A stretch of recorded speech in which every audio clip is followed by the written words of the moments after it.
번째 이렇게 방문인 것 같습니다. 비교적 제가 어저께 그 강의님으로부터 들으니까 4년 됐다 그러는데 세고 나서 많이 온 거죠. 아닌가요? 어쨌든 올 때마다 분위기가 좀 바뀌어가는 것 같아서 저기 했습니다. 뒤쪽에 이렇게 꽝 이렇게 트인 것을 이렇게 보니까 굉장히 훨씬 더 넓어 보이고 이렇게 좋아 보이는 것 같습니다. 가운데 기둥만 빼놓고는 아주 참 좋은 것 같습니다.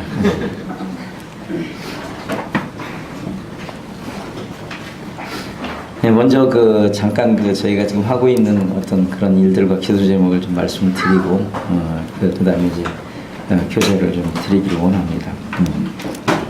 한국에 올 때마다 이 고민이 많이 돼요. 왜냐하면 그냥 한 일주일 정도만 오면은 이렇게 많은 분들을 뵙지 못하고 하기 때문에. 그런데 특별히 이번에는 우리 태국 북한 모임에서 섬기고 있는 형제님이 이렇게 한국 모임을 이렇게 처음 방문해서 이렇게 교제하는 일에 통역차 제가 이렇게 들어오게 됐어요.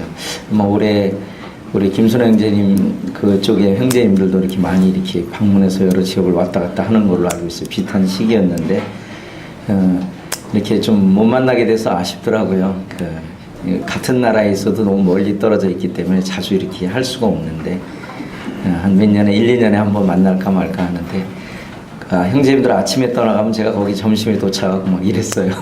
그러다 보니까 막 떠난 다음에 이렇게 가게 되고 이랬더니 어떤 교회에서는 이틀 동안 내내 태국 성도들만 이렇게 섬긴다. 그런 부분들을 이렇게 말씀하시는 데도 있는 것 같습니다. 동일한 것은 주님을 주인으로 이렇게 모신 그런 모든 분들이 어느 나라에 있든지 있다고 하는 것이죠.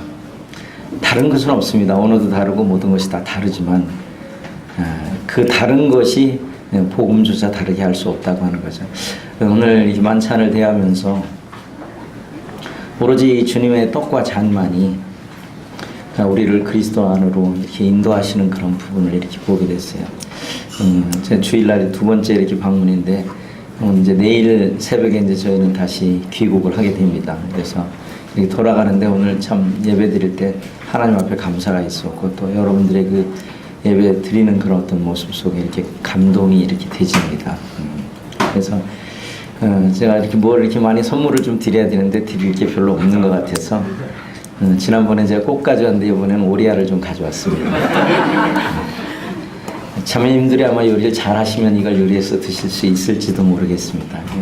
요리는 이제 자매님들의 몫을 남겨놓고 이것은 자연인 것입니다. 무정란이 아니고 우리 성도 시골에서 이렇게 이번에 저희가 건축하는 일을 시작할 때 한국 성도님들을 대접하라고 막 깨진 것도 있고 그런데 이렇게 정성껏 가져오셨어요. 깨진 걸 가져왔다는 얘기는 이렇게 냉장고나 이런 데 이렇게 가공하지 않았다고 하는 것입니다. 그래서 오늘 그냥 이렇게 눈으로만 드시고 다음에 오셔서 직접 드시면 되실 것 같습니다. 태국은 이렇게 여러 번 이렇게 소개가 됐고 또 다른 분들을 통해서 이렇게 소개가 된 걸로 알고 있습니다.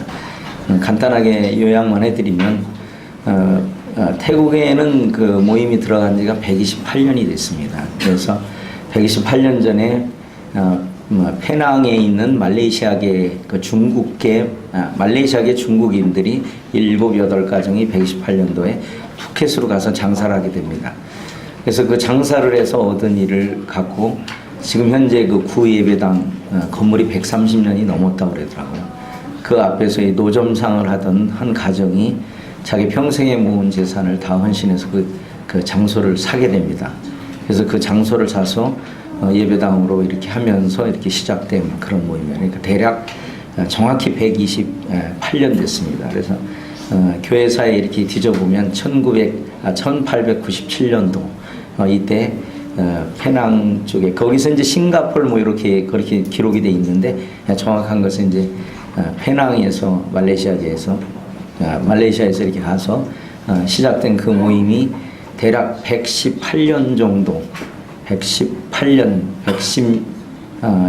정도를 한 교회로 이렇게 존재하게 됩니다. 그래서 약 10년 전부터 그곳에 이제 교회가 더 생기기 시작해서 지금 현재 6개 정도 이렇게 푸켓 지역 중심으로 있습니다. 복음이 들어가서 그 나머지는 이제 소수민족들입니다. 다섯 개 교회는 이제 소수민족 교회고 한 교회만 10년 전에 개척된 이 모임이 원주민들, 그러니까 태국 본토인들에게 이렇게 전해진 것이 복음이 들어와서 118년 들려서 이렇게 태국 민족의 복음이 들어갔습니다. 그 외에는 이제 남쪽 지방에는 그 바다 속에 사는 그런 바다 근처에 사는 이런 집시들이나 이 소수민족들이 복음을 받아들였고, 북쪽 이쪽으로 가면 이제 치앙마이 이쪽에 가면 이 산속에 사는 소수민족들에게 복음이 전해졌어요. 같은 나라에 살지만 전혀 다른 배경을 갖고 있고 전혀 함께하기 어려운 그런 민족처럼 이렇게 태국의 구조가 돼 있어요. 그래서 제가 그 대략 한 소수민족이 한 4,500만 정도 됩니다. 4,500만 정도 되고 나머지 약 6,500만은 이 태국 본토인이 크게 네 부족으로 이렇게 나눠져 있습니다. 제가 속해 있는 그 이산 지역이 하나 있고요. 치앙마이를 중심으로 해서 북쪽 지역에 한 원주민들이 있습니다. 그리고 방콕을 중심으로 중부인들이 있고 남쪽에 이제 남쪽 원주민들이 있습니다. 남쪽에 있는 분들은 이 말레이계에 가깝고 북쪽에 있는 성도들은 이 미얀마나 미얀마 쪽하고 그쪽하고 이렇게 그 비슷한 그런 환경을 갖고 있어요. 그다음에 이제 중부 지역이 원래 그 태국의 그 현 왕조를 이루는 그런 민족들로 구성되어 있어요. 그래서 이 네 개의 지역, 그러니까 북쪽 지역을 제외한 나머지 지역은 거의 기독교인이 없다고 보는 게 거의 맞는 그런 나라입니다. 여러분이 자주 가기 때문에 이제 흔하다고 생각하는데 태국은 아직도 미전도 국가로 분류되고 있는 그런 나라예요. 그래서 크리스찬이 그 한 1%가 채 안 됩니다. 그것도 이제 소수민족들이 그 안에 들어가면 85% 이상들이 소수민족들이 믿고 있는 퍼센테이지예요. 그래서 본토인들이 믿기가 굉장히 힘든 어떤 그런 나라로 이렇게 구성이 되어 있어요. 그래서 대략 이 태국에 이제 저쪽 왼쪽 북쪽이 저 북부라고 그랬고 이쪽이 이제 북동부, 그 다음에 중부, 그 다음에 남부 이렇게 되어 있습니다. 상하 길이가 대략 3,000km에 달하는 굉장히 큰 나라고 좌우폭이 이쪽에서 저쪽은 약 800km가 넘는 그런 굉장히 큰 나라입니다. 그래서 그렇지만 인구는 그렇게 많지 않은 그런 나라예요. 하지만 이 복음이 들어가기 굉장히 어려운 그런 지역들이 굉장히 많기 때문에 실제 교회가 없는 곳이 대부분 많아요. 그래서 형제 자매들이 공무원이 돼가지고 발령이 돼서 다른 도로 가면 그냥 일반 그 교회들도 없어요, 거의. 그래서 어떤 분들은 한 4-5시간 걸려서 오는 사람도 있고, 이제 오다가 지치면은 거의 이제 신앙생활을 못하게 되는 이런 그런 상황들이 많이 이렇게 발생이 됩니다. 서울에 오면 이제 주변에 교회가 많이 있잖아요. 여기 제일 가까운 교회가 어떤 교회인지 제가 정확히 모르겠습니다만, 저희는 이제 제일 가까운 데 있는 교회가 500km 떨어져 있어요. 그래서 이렇게 왔다 갔다 한다는 게 이렇게 쉽지는 않아요. 그렇지만, 그럼에도 불구하고 한국의 그 초창기에도 아마 비슷할 거라고 생각이 듭니다. 그래서 태국 민족을 위해서 특별히 이 원주민, 이 네 지역에 사는 이 원주민들, 이런 민족을 위해서 기도해 주시면 좋을 것 같습니다. 태국은 이 힌두교에다가 불교가 섞인 그런 나라예요. 그래서 혼합되어 있는 불교예요. 그래서 우리나라에서 생각하고 있는 그런 불교가 아니에요.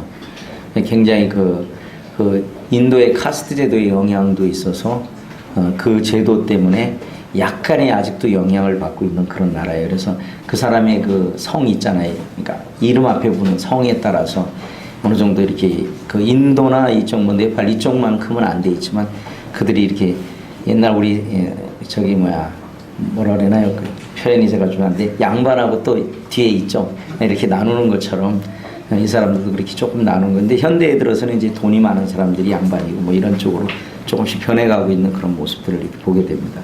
아주 어렸을 때부터 여기에 나이 많은 사람들, 우리나라에 가면 대부분 나이 많은 사람들이 가잖아요.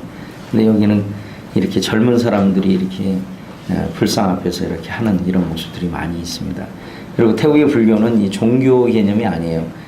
거의 일상생활의 문화의 한 부분으로 자리하고 있어요. 그래서 모든 행사의 출발점이 이거고 모든 행사의 끝이 이것으로 함께하는 것을 이렇게 보게 돼요. 그래서 이들의 그 생활 속에서 불교는 뗄래야 뗄 수 없는 그런 것이에요. 간단히 말씀드리면 굉장히 태국은 이 소돔과 고모라 같이 이제 성적 도덕적으로 이렇게 타락한 그런 나라입니다. 그래서 남자가 그냥 여자로 바뀌어도 별로 그 부모들이 제약을 가하지 않고 그냥 일상화되어 있는 그런 나라예요. 그래서 일부 학교에 가는 학교나 관광지에 가면 화장실이 세 종류가 있다고 합니다.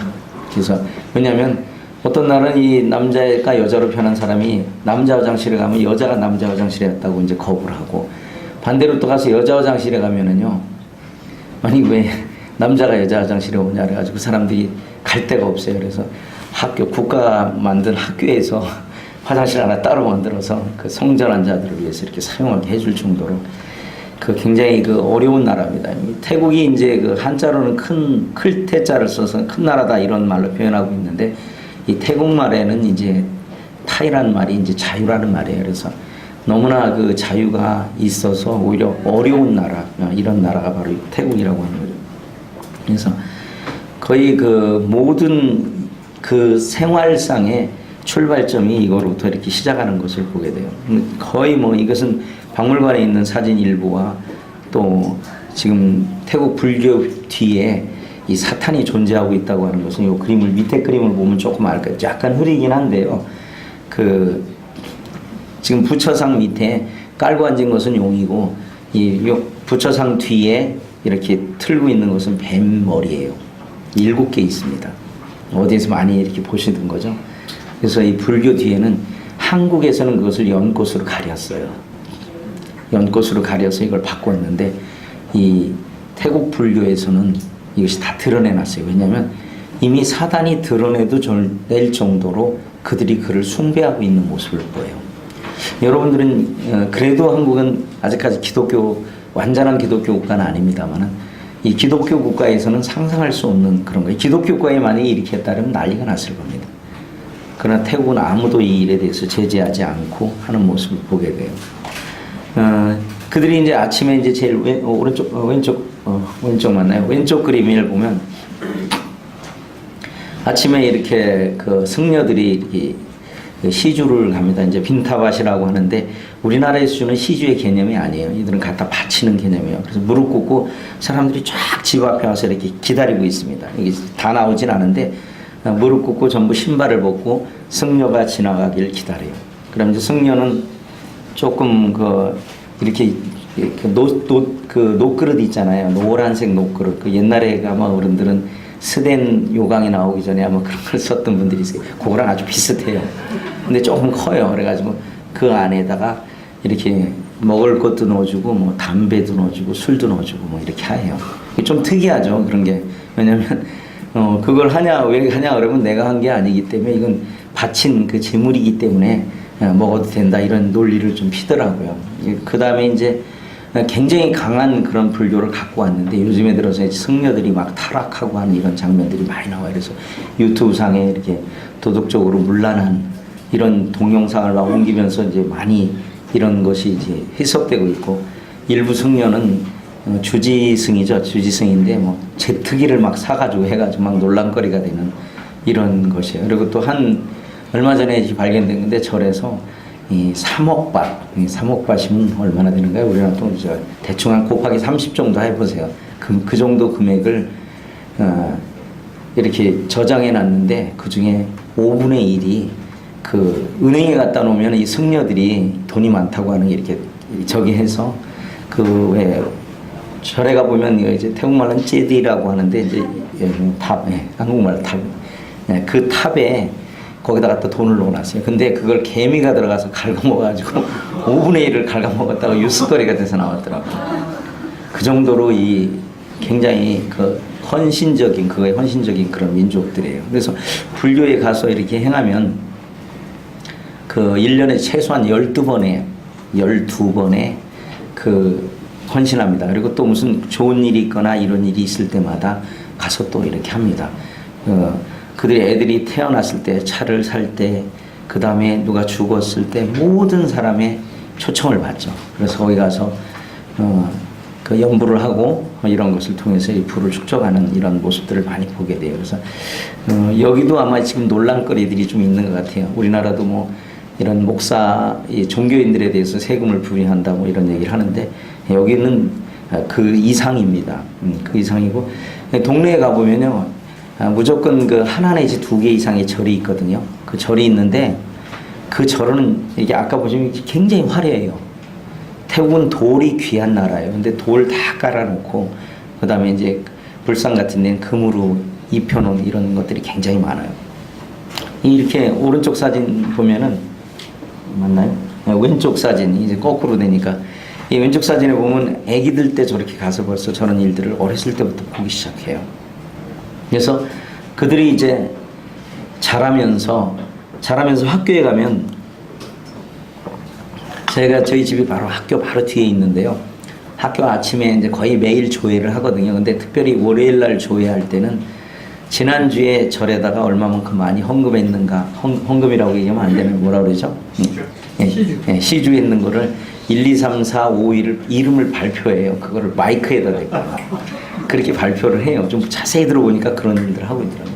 그 다음에 이제 제가 사진은 찍어오지 않았습니다. 이번에 제가 가져온 것을 가져온 줄 알고 하드디스크를 가져온다고 넣었었는데 보니까 가져오질 않았더라고요. 그래서 거기에 사진이 있는데 대부분 학교가 절에 있어요. 그래서 들어가면서 왼쪽이나 오른쪽에 부처상이 있어서 거기다 이런 합장을 하고 하루를 시작해요. 그리고 집에 돌아갈 때 역시 마찬가지로 그렇게 합니다. 그리고 이제 이런 것들을 보면서 일정한 어떤 그들이 그냥 패턴 속에, 생활 속에 들어가 있는 거예요. 그래서 우리가 생활을 안 할 수는 없잖아요. 그죠? 우리가 이제 직장을 다니거나 이런 여러 형제님들이 직장을 다니시는데 직장을 안 나가면 안 되잖아요. 왜냐하면 내 가족도 부양해야 되고 그 일을 통해서 복음에 합당하게 쓰여져야 하는 헌신도 해야 되고 뭐 이렇게 하기 때문에 이런 거가 똑같습니다. 그래서 불교를 내가 끝내고 나온다고 하는 거는 굉장히 어려워요. 그 작년에 그 한 2개월 정도 계속 지금 저희가 7년째 지금 사귀고 있는 사람들이 있습니다.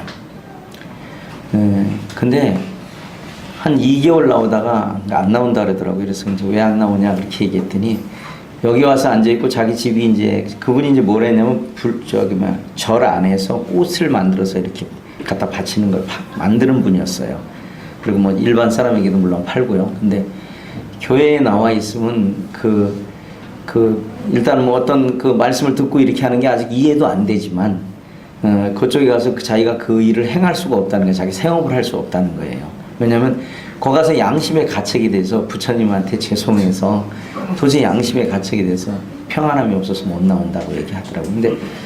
근데 왜냐하면 태국 사람들은 좀 기다리고 제가 이제 결론부터 말씀드린 길이 참으라고 하는 것이 무엇인가 좀 알아야 복음을 전할 수 있어요. 왜냐하면 이 사람들이 예수님을 이 본토인들입니다. 이 소수민족들은 좀 배경 자체가 기독교의 배경을 많이 갖고 있어요. 그래서 그분들은 좀 다르고 이 본토인들, 크게 네 부분에 나눠져 있는 이 본토인들은요, 자기 예수를 믿었다 하면 그게 믿은 게 아니고 이제 여러 신 가운데 한 신인 하나님과 예수님을 한번 믿어보겠다는 게 2년 정도 걸려요.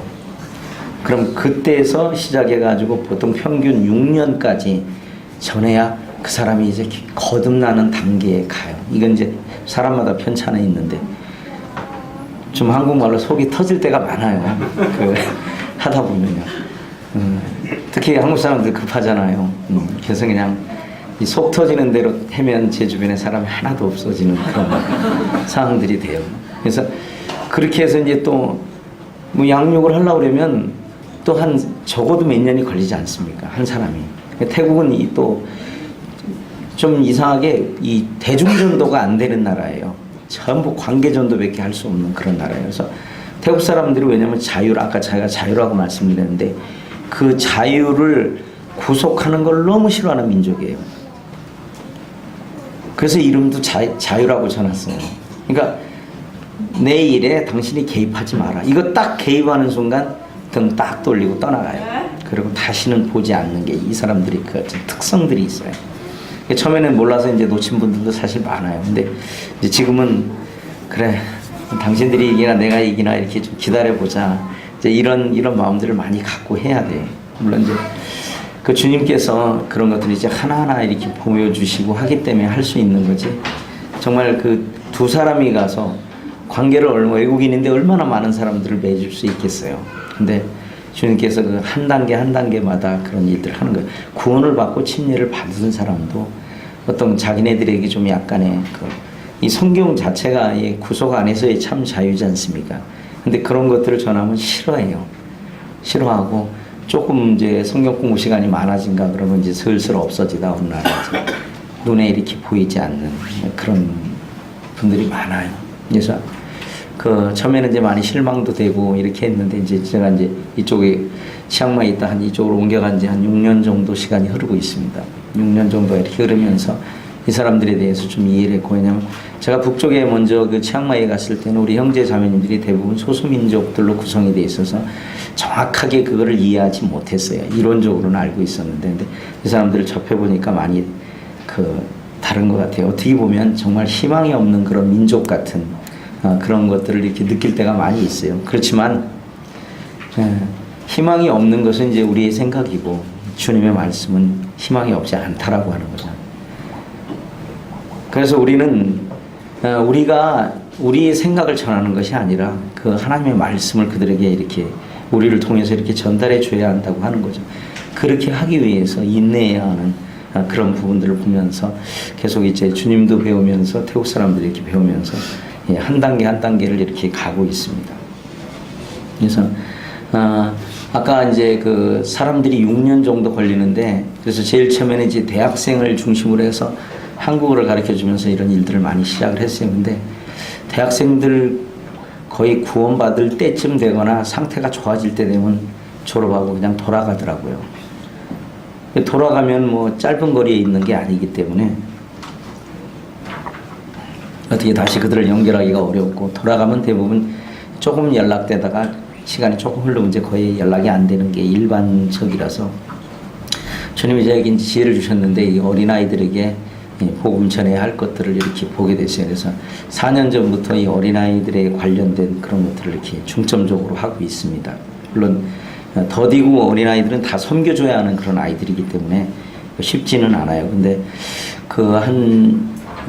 작년에 교회에 좀 어려움이 왔었어요. 그래서 일부 청년들이 교회를 떠나가고 이러면서 주일학교 이 어린아이들 사역을 감당하기가 너무 힘들더라고요. 아이들하고 저하고는 뭐 많이 차이 나면 50년, 뭐 적게 차이 나면 47, 8년 되니까 아이들하고 뭘 이렇게 어떻게 하기가 굉장히 힘들더라고요.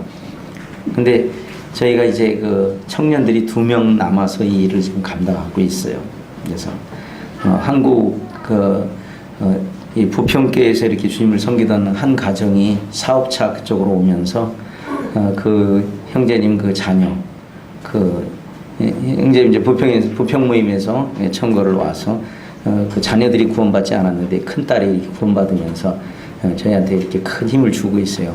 그래서 이들이 이제 태국에서 한 3년 정도 이렇게 살았고, 태국 형제 하나 이렇게 해서 현재는 총 6명이서 이 일들을 이렇게 같이 감당하고 있습니다. 이제 어린아이 쪽으로 가게 되는 것은 어린아이 순진하더라고요. 그래서 처음에 작년에 큰 어려움이 와서 사실은 그 어린아이들 사역을 조금 약간 중단하고 이렇게 가려고 하는 그런 마음도 있어요. 너무 힘들더라고요. 그래서 열매도 금방 있는 것도 아니고 고민하고서 이제 청년들도 힘들어하고 이래서 기도하던 중에 오늘 주일인데 한 아이가 이렇게 주일학교에 왔어요. 근데 그 아이가 머리도 다 밀고 눈썹까지 다 밀고 왔더라고요. 이 얘기는 뭐냐면 그 가족 중에 누가 하나 죽었다는 얘기입니다. 그래서 남자아이들만 그 절에서 일주일 내지 뭐 길게는 한 달씩 이렇게 학업을 중단하고 자기 아들을, 그러니까 재물은 아닌데 가서 이렇게 봉사하게 합니다. 근데 그 아이가 그렇게 머리를 바로 밀고 나온 거 보니까 얘는 갔다가 평일날은 갔다 주일날 교회로 온 것 같아요. 제가 볼 때는. 근데 이 아이가 뭐 교회 와서 말씀을 잘 듣거나 이런 아이가 아니었어요. 그냥 맨날 소리 지르고 그냥 요리 왔다 저리 갔다 아주 분위기를 다 깨는 그런 아이였어요. 근데 그래서 야, 니네 집에 누가 돌아가셨냐 그랬더니 자기 아버지가 돌아가셨대. 그래서 차마 제가 그 아이한테 이렇게 지옥 갔다는 얘기는 못하고 참 안 좋은 데 갔겠다 그랬더니 그 아이가 그렇게 대답하더라고요. 아니라고, 우리 아버지는 천국에 갔을 거라고. 야, 네 아버지를 내가 한 번도 보지도 못하고 만나지도 못하고 복음 한번 들려주니 어떻게 되냐 그러니까 주일학교에서요 들으니까 예수님 믿으면 천국 간다며요 그러더라고요.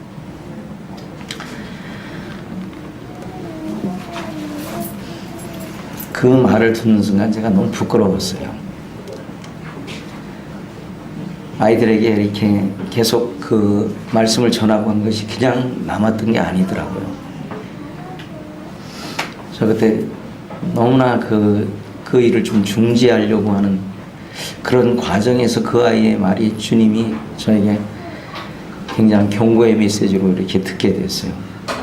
정말 걔는 정말 안 들었던 애인데 그렇게 한 것을 보고 우리 이제 청년 형제들하고 형제자매님들한테 그렇게 해서 우리가 적은 수로 한 30-40명의 아이들을 섬기려니까 힘들긴 하지만 이 일을 중단할 수는 없을 것 같다고 이렇게 주님이 그들의 심령 속에 이렇게 심겨져 가고 있는데 이건 중단할 일이 아닌 것을 이렇게 보게 됐어요. 그래서 아이들에 대해서 이렇게 제가 관심을 갖게 되고 계속해서 어른들도 하긴 합니다만은 참 힘들어요. 어떤 부분에 있어서. 그래서 이제 어른들도 하지만 젊은이들 위주로 이렇게 했어요. 그래서 이 아이들이 사실은 초등학교 때 나오던 아이들인데 나왔다 안 나왔다 뭐 이렇게 하지만 지금 4년째 나오고 있는 아이들이서 이제는 11살, 10살 이랬던 애들이 뭐 14살, 15살 되니까 이제 컸어요.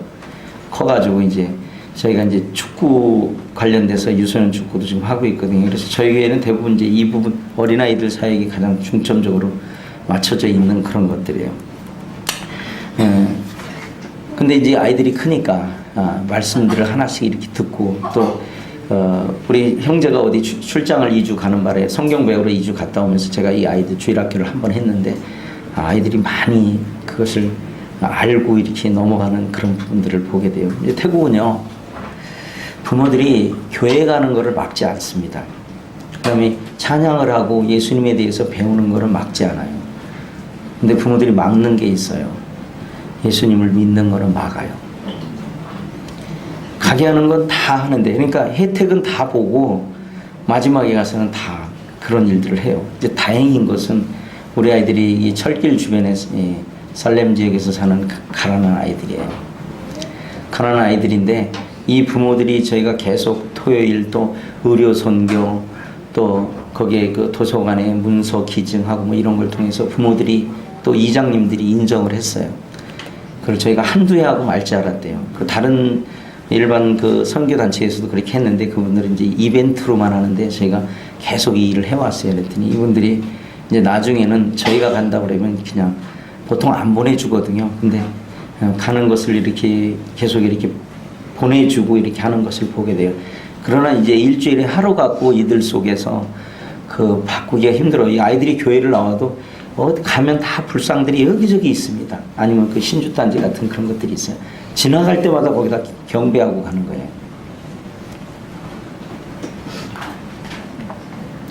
그래서 제가 5년 전부터 기도하고 있는 사역이 있었는데 이 아이들을 어릴 때 좀 데려와서 그 중에 아이들도 좀 다 그런 건 아닙니다만 그렇게 선별하지는 않지만 좀 괜찮게 공부하는 아이들도 좀 시골에서 또 다른 지역에서 이렇게 데려다가 우리가 함께 생활하지 않으면 함께 적어도 9년 정도를 생활하면 이들이 자기 신앙을 이렇게 할 수 있을 것 같아요. 그래서 그 계획 가운데 땅에 대한 부분들을 이렇게 생각했어요. 왜냐하면 같이 있어야 되기 때문에. 그래서 그 계속해서 이렇게 하던 중에 주님께서 지금 현재 이 땅을 지금 3,000평 정도를 주셨어요. 어떻게 주신 거냐면 원래 이 땅을 사기 전에 이제 해외에서는 그 임대만 할 수 있거든요. 근데 임대할 수 있는 집을 구하러 다녔던데 지금 현재 살고 있는 그 집 주인이 저희한테 그걸 사라 그러더라고요. 그래서 뭐 살 수 있는 형편이 저희 당연히 안 되고 외국 사람 이름으로 살 수도 없어요. 그래서 이제 그렇게 말씀드렸더니 살 수 있는 방법이 있다고 그분이 얘기를 했어요. 어떤 거냐고 왜냐면 당신은 어차피 세사니까 매달 돈은 어디 가더라도 내야 된다. 그 돈만 은행에다 내라. 자기가 그 융자를 받아놓은 게 있으니까 그것만 내서 갚아나가면 언젠가 그 갚는 날짜에 당신들이 그 NGO로 하는 거기다 이렇게 넘겨주겠다. 그렇게 얘기하더라고요. 그래서 태국은 이제 NGO로 하면은 땅을 사고 팔 수가 없게 됩니다. 그러니까 지상권만 보유하게 돼요. 처음에 땅까지 사도 그렇게 하게 돼 있거든요. 그래서 이제 그 한번 저희 입장에서는 그랬어요. 그냥 이거 뭐 굳이 뭐 어차피 돈 내는 돈이니까 뭐 나중에 가서 안 줘도 좋다 이런 생각을 갖고 이제 그렇게 해서 그 집을 얘기를 해서 이제 계약을 했어요. 그래서 매달 이렇게 붓고 저렇게 했는데 그 전에 이제 어떤 거냐면 제가 이거 땅을 처음에는 살 마음이 없어가지고 이 가격을 반 가격으로 한 45% 가격으로 해서 안 산다는 걸 우회로 표현했는데 이분이 그렇게 준다고 그랬어요. 근데 나중에 알고 보니까 사기치기 위해서 그랬던 거예요. 그런데 그걸 샀는데 그걸 사는 순간 이제 어느 정도 계속 몇 년을 갚아오다 보니까 이제 많이 갚았고 그랬는데 땅값이 오르기 시작했어요. 왜냐하면 컨켄이 아세안의 수도가 된다는 말이 있어가지고 고속철도가 그러니까 종횡으로 다 나는 거예요. 그러면서 이제 막 인구가 불기 시작하면서 땅값이 막 폭등하기 시작했어요. 제가 갈 당시에 시내 안에 땅이 불과 5만 원, 6만 원 했는데 지금 80만 원씩 해요. 그 5년 사이에 이렇게 변해버렸어요. 그러니까 이 사람이 또 자기 이름으로 여전히 돼 있기 때문에 이거를 이제 안 주려고 이제 막 차일피일 했는데 제가 그 경찰학교 교수님을 잘 아는 분이 한 분 있어요. 그분이 여기 한국에 한번 방문하셨는데 지역교회에서 그분 아주 영접을 잘 해주셨어요. 그래가지고 영접을 해주셔가지고 크리스찬들이 이런 거야. 그럼 내가 은퇴해서 현직에서 내가 예수 믿지 예수를 믿고 싶어도 못 믿는 거 당신이 알지 않느냐? 저한테 그러죠. 맞다고 그랬더니 제가 은퇴하면 예수를 믿겠다고 그렇게 얘기하신 분이에요. 근데 이분이 고넬료와 같은 그 성품을 갖고 계셔요. 저희만 그런 게 아니라 다른 사람에게도 어려운 사람을 잘 돕는 그런 분이에요. 태국에서는 거의 보기 힘든 그런 경찰이셔요. 태국 경찰은 낮에 경찰이고 저녁에 강도되는 확률이 높거든요. 총이 있기 때문에. 근데 이분은 그런 행동을 전혀 안 하셔요. 그래서 이분이 이제 하루 이 소식을 듣고 그 사람을 불러가지고 협박을 좀 했어요. 당신 2주 안에 이 사람 이름으로 안 되니까 내 이름으로 자기 이름으로 2주 안에 내 앞에 그 다음 은행에서 2번이나 이렇게 반납했던 거예요. 돈을 안 내가지고. 그래가지고 뭐 수수료가 많이 붙었어요. 이거 다 해결하고 2주 안에 등기문서 다 가지고 자기 앞에 오라고. 그러면 내가 저기 봐주겠다고. 근데 만약에 2주 안에는 당신 컨크리트에서 살지 아마 못할 것 같다고. 그렇게 얘기했어요. 그렇게 얘기하니까 이제 정확히 2주 되니까 이 사람이 핑계였어요. 이 사람이 좀 사기성이 많은 분이에요. 이렇게 부동산을 샀다 매각했다 막 하는 그런 약간의 사기성이 있는 그런 분이었어요. 그러니까 돈이 없는 분이 아니었거든요. 겉으로 보기엔 돈이 없는 것처럼 보이는데 그랬더니 2주에 정확히 가져와가지고 딱 그 앞에서 등기 딱 해서 끝내고 그분은 이제 저에게 이거를 NGO로 기부한다는 걸 바로 써서 주시더라고요. 그리고 태국에서는 그 땅 문서가 없으면 못 팔아먹어요. 내가 주인이라 하더라도. 그래서 그거를 딱 갖다 봉투에다 넣어가지고 저한테 딱 주고 보관하시라고 이제 그렇게 해서 이 땅을 얻었어요. 근데 그 땅이 막 올라가지고 막 제가 이렇게 90평밖에 안 되거든요. 그 땅이 집이. 근데 그 제가 이제 어린아이들 그 기숙사를 하려고 이렇게 각 도에서 한 명씩 해서 약 20명 정도를 받으려고 지금 기도하는 중인데 이게 막 올라가지고 이 차액으로 인해서 이 땅을 살 수 있는 그런 계기가 됐어요.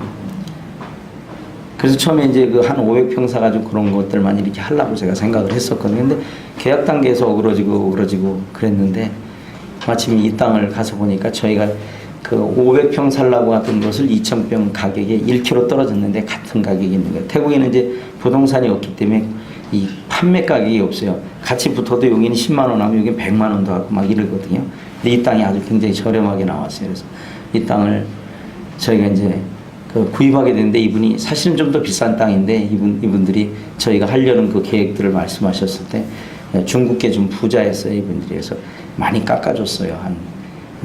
또 상당히 많이 깎아주고 그럼 내가 등기도 보통 절에다도 기부를 하는데 내가 기독교에다 기부한 적이 없는데 처음으로 그 등기하는 비용 이런 거는 자기가 하겠다고 그래가지고 다 해서 2,000평을 제가 이렇게 구입하게 됐어요.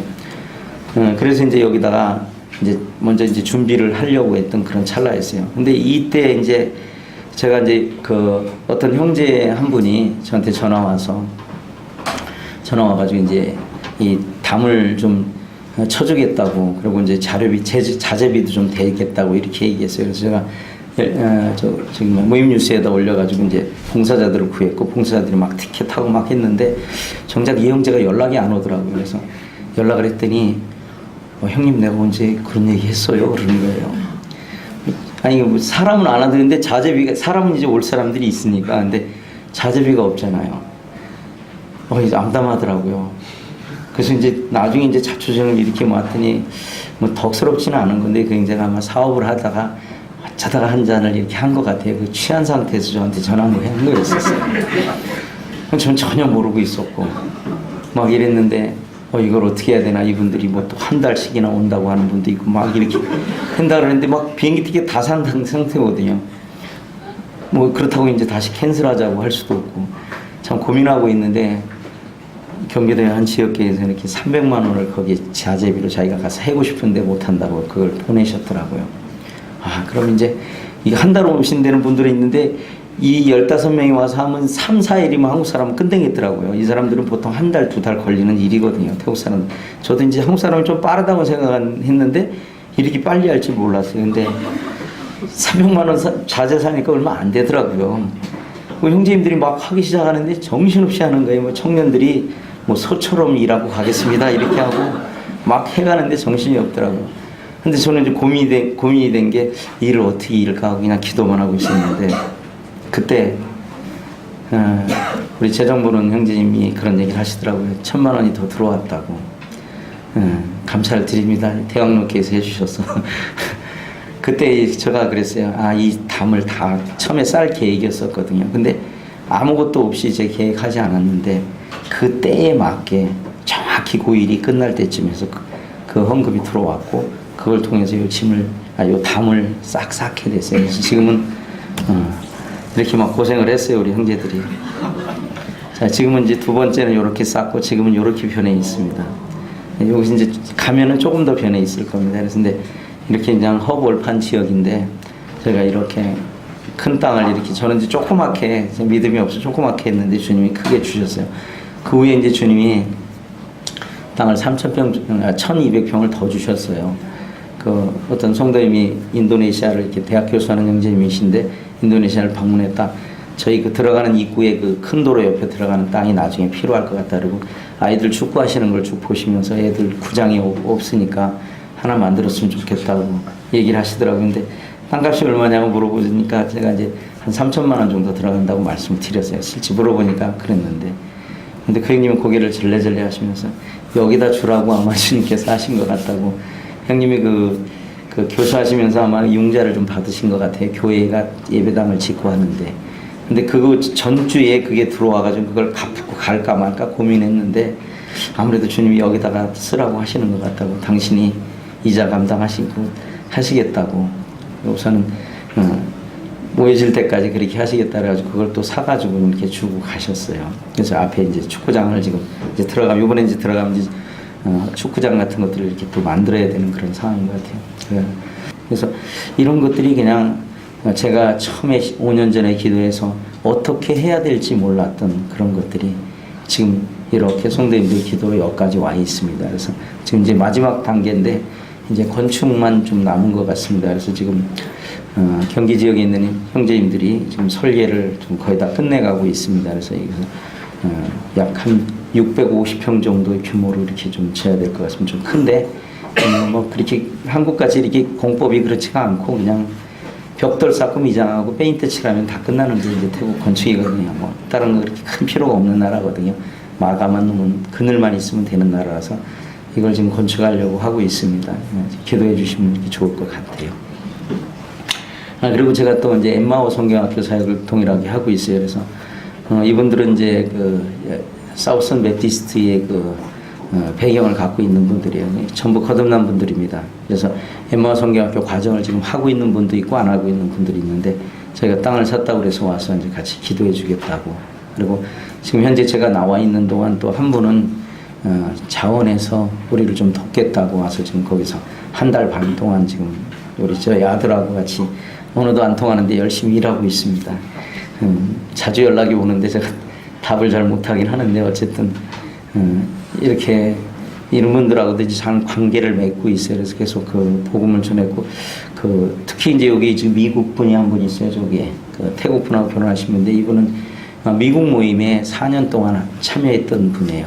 그래서 우리 저 박근혜 형님 오셨을 때 아마 이분 만났죠. 그래서 이분이 처음에는 좀 약간 까시롭게 했었는데 제가 저기 일반교회 이렇게 목사인지 알았던 것 같아요 처음에는. 근데 브래드린 선교사라고 하니까 이분이 오히려 이분들에게 경계하지 않도록, 그래서 성경 공부를 계속 할 수 있도록 이렇게 소개를 해주고 또 오히려 추천을 해준 이런 분이에요. 그래서 이분들과 함께 계속해서 그 일을 하고 있습니다. 어린아이들을 중심으로 저희가 이제 계속 이렇게 해나가려고 하고 있고, 이 일을 위해서는 이제 많은 선교이 필요하고, 사실은 또 봉사할 수 있는 분이 많이 필요해요. 특별히 이제 영어라든가 이런 걸 좀 하실 수 있는 분들이 있다면 이렇게 단기적으로 이렇게 좀 봉사하실 수 있는 분들이 좀 있었으면 좋겠어요. 뭐냐면 태국 사람들이 일단 관계 맺기가 힘든 나라이기 때문에, 그 다음에 선교사가 뭐 하는 사람인지 기독교가 뭐 하는 곳인지조차 모르는 어떤 불모지거든요, 실제로요. 그러기 때문에 저희가 이렇게 어떻게 보면 이제 모슬렘 국가에 가서 이 사람들과 접근하는 그런 비슷한 형태예요. 거기에 이제 다만 자유가 있을 뿐이에요. 그러나 실제 내부적으로는 굉장히 배타적인 어떤 그런 부분들을 이렇게 갖고 있어요. 그래서 저희가 이런 거 잘 할 수 있도록 이렇게 기도해 주시면 좋을 것 같습니다. 짧게 교제를 하기만 하면 12시까지 하면 되나요? 예, 하시고 한 5분 후에. 요금 짧게 교제를 좀 드리기 원합니다.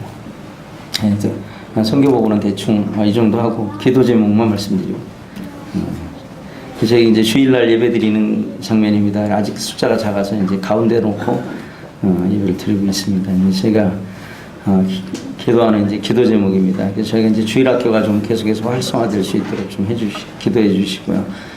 그 다음에 이제 임마누엘 FC라고 그래가지고 태국에 108개 브랜치가 있습니다.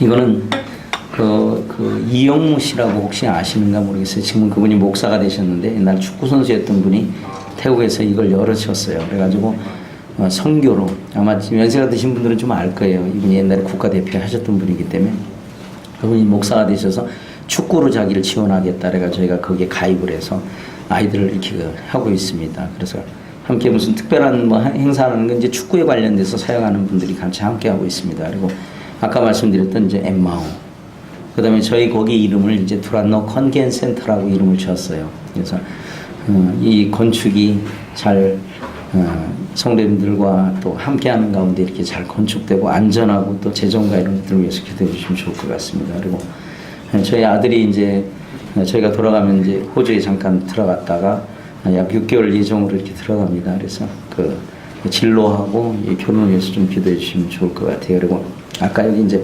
엘라라 피 지역이라고 했는데 이건 제가 녹음 안 되는 시간에 다시 자세하게 말씀드리겠습니다. 그리고 우리는 대부분 청년들로 구성이 되어 있기 때문에 이들이 이제 그리스도 안에서 결혼할 수 있고 계속해서 성장할 수 있도록 좀 기도해 주시면 좋을 것 같습니다. 그리고 작년에 이제 한 7, 8명의 청년들이 교회를 지금 못 나오고 있는 그런 상황이에요. 그래서 이들이 다시 교회에 회복될 수 있도록 좀 기도해 주시면 좋을 것 같고, 마지막으로 여기 적진 않았는데 저희 이제 장인 어른이 오래 이렇게 가시지는 못하는 상태에 있을 것 같습니다. 이번에 저희는 할 수 있는 대로 최선을 다해서 했는데 아직까지는 아직 주님을 영접하신 거에 좀 미흡한 것 같아요.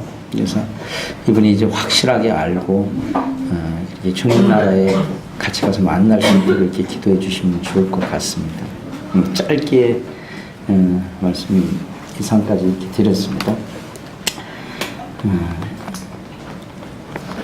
제가 이제 빌립보서를 쭉 이렇게 보면서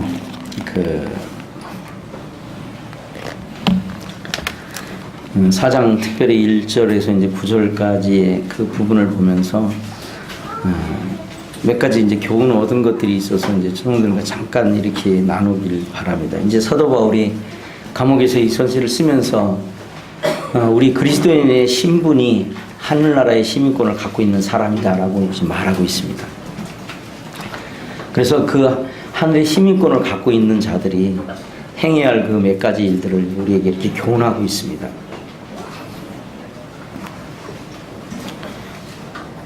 3장 21절에 보면 예수님은 만물을 자기에게 복종케 하실 수 있는 자의 역사로 우리의 낮은 몸을 자기의 영광의 몸의 형체같이 변하게 하시리라. 정말 우리가 그냥 이 땅에서 사도 바울을 보면 핍박하던 자가 예수님을 따르는 자가 됐잖아요. 그 핍박하던 자를 어떻게 변화시킬 수 있겠어요? 오로지 주 예수 그리스도의 그 놀라운 능력으로만 가능할 수 있었다고 하는 걸 봐요. 그래서 이제 그가 이제 핍박하던 예수님을 믿는 것을 핍박하던 것을 돌이켜서 이제 예수님을 전하는 사람으로 바뀌었다고 하는 거예요. 바로 우리가 그런 사람이라고 하는 거죠. 그러면서 이제 그 4장 1절을 이렇게 시작합니다. 그러므로 나의 사랑하고 사모하는 형제들, 나의 기쁨이요 멸류가 아닌 사랑하는 자들아, 이와 같이 주 안에 서라. 거듭난 그리스도인을 주 안에 굳게 서라 하고 말씀을 하셔요. 그래서 이제 굳게 서기 위해서 우리가 취해야 될 일들을 이렇게 생각하고 있어요. 제가 디모데 후서를 이렇게 계속 보면서 느끼는 게 말세에 나타나는 징조들이 이 세상 사람들이 하고 있던 것이 그리스도인 공동체에서 일어나고 있다고 하는 것을 말하고 있어요. 이제 생명을 거의 떠나보내고 이제 주님 나라에 갈 그 시기에 가까웠을 때 그가 고민하고 있는 걸 봐요. 근데 여기서도 동일하게 이제 오늘날 어떤지, 한국은 어떤지가 정확히 잘 모르겠습니다. 근데 계속해서 그리스도인 공동체 안에서 서로 분열이 일어나고 싸움이 일어나고 하는 이런 것들을 봐요. 2절에서 유오디게하고 순두게가 무슨 마음으로 싸웠는지 모르겠어요. 누가 잘했는지 잘못했는지 성경 기록하고 있지 않아요. 근데 뒤에서 같은 마음을 품어라 말하고 있어요. 여기에 같은 마음이라고 하는 것은 둘이 그냥 짝짝꿍해서 같은 마음을 말하는 그 마음이 아니에요. 이 앞절 2장으로 가면은 너희 안에 이 마음을 품으라고 그리스도 예수의 마음을 품으라고 말하는 거예요. 우리가 예수의 마음을 품지 않으면 어떤 성도들과의 어려운 문제에 있어서 해결할 길이 없다고 하는 거예요. 우리끼리 할 수 있는 부분이 아니라고 하는 거죠. 그래서 그들에게 이렇게 권면하고 그들을 가리켜서 동역자라고 말하고 있어요. 싸웠지만 그들은 여전히 우리의 동역자이고 여전히 하나님의 생명책에 기록되어 있다라고 3절에서 말하고 있는 것을 봐요. 그래서 우리는 이제 성도를 대해서 이 노사도가 이제 감옥에서 빌립보 교회를 향해서 쓰고 있다고 하는 거죠. 우리 안에도 작고 크게 어떤 일들이 일상 속에서 일어날 수 있고 때로는 가정 아니면 부부 간에 또 자녀와 아들 간 자녀와 부모 간에도 있을 수 있다고 하는 거죠. 우리가 그리스도의 마음을 품지 않고 결코 우리가 그리스도 앞에 올바로 설 수 없다라고 하는 것을 여기서 자명하게 보여주고 있어요. 이제 두 번째로는 기뻐하라고 그랬어요. 우리가 기뻐하기 위해서 이것은 왜 그리스도인이 마땅히 기뻐해야 하는데 왜 기뻐하는 것을 강조를 두 번씩이나 했을까요? 이것 역시 우리가 주님 안에서만 할 수 있는 일들이라고 하는 거예요. 이 세상의 모든 것은 다 사라져 없어요. 이 땅에 어떤 것도 우리가 가져갈 수 있거나 어떤 것을 할 수 없다는 걸 우리가 다 압니다. 근데 왜 우리가 자꾸 거기에다 목표를 두고 살아가느냐는 거죠. 세상에 목표를 둔 자는 기뻐할 수 없다고 하는 것을 반증해 주고 있어요. 그리고 더 나아가서 우리가 가지고 있는 관용을 다른 모든, 여기에 성도들에게만 얘기하지 않았어요.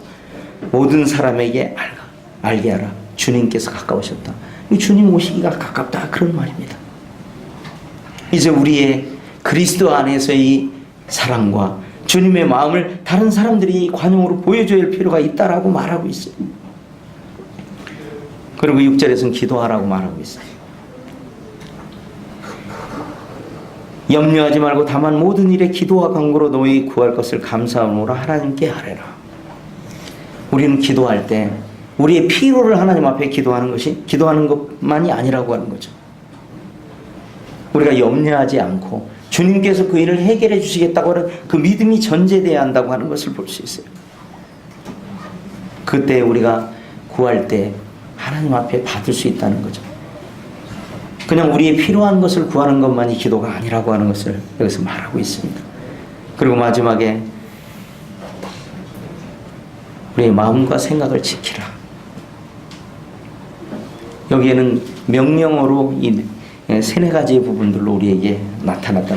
우리가 무슨 생각을 하느냐에 따라서 우리는 그대로 따라간다고 하는 거죠.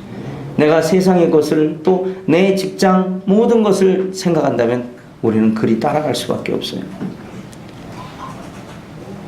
우리가 어떤 것이 더 크냐 하는 것을 생각하게 될 때 우리가 그 큰 것을 따라갈 수 있어요. 이러기 위해서는 우리가 이 주님의 마음, 주님께서 우리에게 가르쳐 주신 것들을 배우고 듣고 듣고 본 바를 행하게 될 때 하나님의 평강이 우리가 함께 한다고 하는 것을 구절에서 맺고 있는 걸 봐요. 우리가 듣고 배우는 대로 끝난다고 해서는 안 되는 거죠. 행할 때 우리의 가진 그 믿음이 또 하나님께서 우린 그 말씀이 온전하게 이루어진다라고 하는 거죠. 이유는 어떤 것이라도 좋습니다. 그러나 우리는 참된 것을 행해야 하고 또 정결해야 되고 또 덕을 기려야 되고 사랑받아야 할 만한 그런 일들을 우리가 행하도록 하나님께서 우리를 부르셨다고 하는 거예요. 우리 그리스도인 자체만을 위해서 사는 삶이라고 한다면 그 삶은 어쩌면 반쪽짜리일 수도 있습니다. 이제 주님 오시기에 여러 가지 상황으로 봤을 때 가까이 남았다고 하는 거죠. 이제 우리가 가진 모든 것으로 하나님을 향해서 섬겨야 한다고 하는 것을 이렇게 보게 됩니다. 그래서 우리가 이제 그 배우고 받고 듣고 이 본바를 행하게 될 때 우리가 평강 가운데 그런 일들을 할 수 있어요. 헌신하는 걸 억지로 할 수 없는 것입니다. 이건 평강이 없는 것입니다. 그럼 우리가 평강을 가질 수 있는 것이 바로 이 배우고 듣고 이 본바를 행했을 때 우리가 평강 가운데서 그리스도인의 삶을 생활할 수 있다고 하는 것을 이렇게 보게 됩니다. 오전 보고 시간이 좀 길어서 저기 있는데 간단히 말씀드렸습니다.